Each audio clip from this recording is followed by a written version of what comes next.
जो लोग मुझको देशद्रोही बोलते हैं, ये बोलते हैं कि हमने देश के खिलाफ नारे लगाए जिसका कोई कानूनी आधार नहीं है, और मैं सीना चौड़ा करके बोलता हूं कि आपका जो आरोप है इस देश की किसी भी अदालत में आप साबित करके दिखाइए।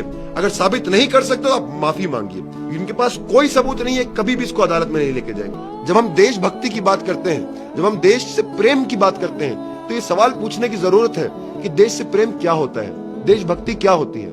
क्या देश सिर्फ एक कागज पे बना हुआ नक्शा है या उस नक्शे में भीतर रहने वाले लोग हैं? और अगर इस पैमाने को अगर आप लेंगे तो आपको समझ में आएगा देशद्रोही मैं नहीं हूं। मुझसे नफरत करके आपको कुछ नहीं मिलेगा।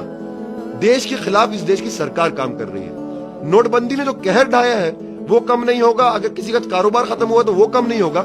मुझसे नफरत करके अगर कोई लोग ये विश्वास करते हैं कि मैं इस देश का गद्दार हूं, तो ये मैं इन समस्याओं के लिए मैं रिस्पॉन्सिबल नहीं हूं। और मुझसे नफरत करके आपको सिर्फ ब्लड प्रेशर का वो बढ़ सकता है, लेकिन ये सारी समस्याओं का समाधान नहीं होगा। और ये सरकार चाह रही है कुछ काल्पनिक शत्रु पैदा किए जाए, कुछ मनगढ़ंत कहानियां पैदा करी जाए, जिससे सवाल सरकार से ना पूछा जाए, बल्कि सारा सवाल डाइवर्ट करके उमर खालिद जेएनयू के छात्र इन लोगों से सवाल पूछा जाए।